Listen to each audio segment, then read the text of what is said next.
জলকে জল, দুধকে দুধ, যে মায়ের দুধ খেয়ে বড় হয়েছো তার গায়ে কাদা ছোড়ো।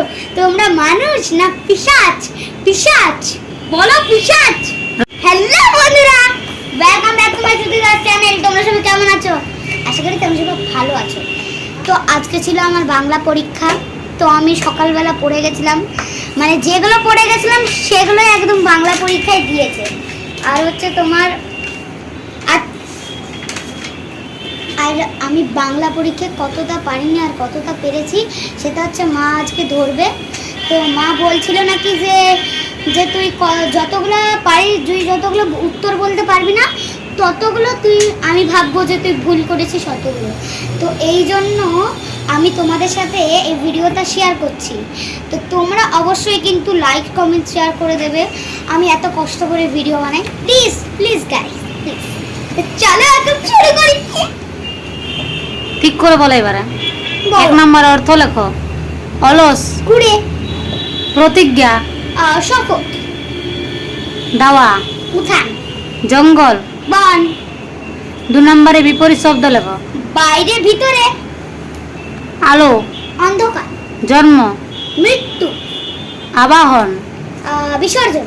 3 নম্বরে বাক্য রচনা করো। বিশ্বাস, বিশ্বাস, মানুষকে সবসময় বিশ্বাস করতে হয়। সব ফসল, ফসল, এবছর চাষিরা ভালো ফসল ফলিয়েছে। শিকারি, শিকারী, শিকারীরা বনে শিকার করে। 4 নম্বরে আছে বিশেষণ থেকে বিশেষ্য পদে পরিবর্তন করো। গাছ, গাছ, গেছ। পরাজয়, পরাজিত। পণ্ডিত, পাণ্ডিত্য, শীত। সত্য। 5 নম্বরে আছে সাজিয়ে লেখো। তুমি সাজিয়ে লেখো লিখেছো? হ্যাঁ হ্যাঁ হ্যাঁ। হ্যাঁ। বড়। না ধরবো না ওগুলা। 6 নম্বর বলে লিঙ্গ পরিবর্তন করো। হ্যাঁ হ্যাঁ বলে। বাবা, মা, বন্ধু, বান্ধবী, পাগল, পাগলি, বাঘ। বাঘিনী। শূন্যস্থান পূরণ করো। বলো বলো বলো তাড়াতাড়ি। সোনার ড্রেস, সোনা চিকচিক করে। সোনার গায়ে বালি চিকচিক করে। ড্রেস এসে তাদের গায়ে হাত বুলিয়ে দিল। পরীরা এসে তাদের গায়ে হাত বুলিয়ে দিল।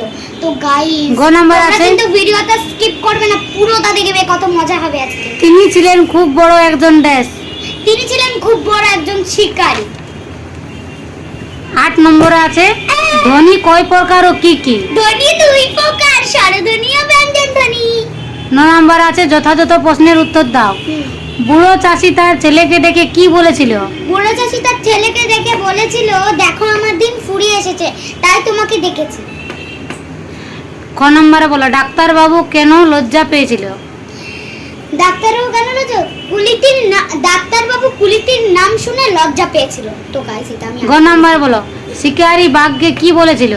শিকারী বাঘকে বলেছিল, আমার বাবা যে ছবি আঁকতে পারে তা নয়, আমার বাবা খুব বড় একজন শিকারীও ছিলেন। ঘ নম্বরে বলো কারা সারা রাত হাত ধরাধরি করে নাচে? ফুলপুরিরা সারা রাত হাত ধরাধরি করে নাচে। কারা? ফুলপুরিরা। ফুলপরিরা। ম নম্বরে বলো কে সোনার নাম রেখেছিল নদী মাতৃকা? সংস্কৃতের দিদিমণি। ওরকম করে বলছে বোঝা যাচ্ছে না। সংস্কৃতের দিদিমণি সোনার নাম লিখেছিলেন নদী মাতৃকা। 4 নম্বরে বলো নদী সম্বন্ধে সোনা কি বলেছিল? শেষ নদীর সম্বন্ধে সোনা বলেছিল, নদী যে মা, সত্যিকারের মা, জলকে জল, দুধকে দুধ, যে মায়ের দুধ খেয়ে বড় হয়েছো তার গায়ে কাদা ছোড়ো। তোমরা মানুষ না পিশাচ? পিশাচ, বলো পিশাচ।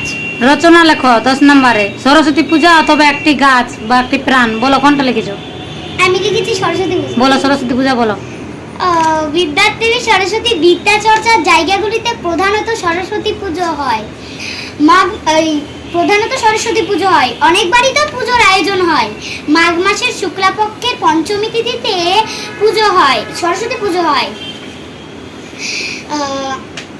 তোমার হচ্ছে দাঁড়াও, অনেক আগে থেকে প্রস্তুতির কাজ চলে। প্রতিমা তৈরি, আমন্ত্রণ পত্র ছাপানো, সেগুলি বিলি করা, পুজোর উপকরণ কেনাকাটা। প্রতিমা গায়ের রং সাদা, তার কাপড়খানাও সাদা, বসার পদ্ধতিও সাদা, বাহন রাজহাঁসের রঙও সাদা। মায়ের এক হাতে বিনা আর এক হাতে বই। পুজোর দিন সকালে স্নান করে ধোয়া জামা কাপড় কাপড় চোপড় পরে ছেলে মেয়েরা আঙিনায় এলে ঢাক ঢোল কাসর ঘন্টা ও শাক বাজিয়ে ঘর ডুবিয়ে এনে ঘর স্থাপন করে পুজো ধূপ ধুনো নৈবেদ্য জেলে পুরোহিত পুজো শুরু করেন।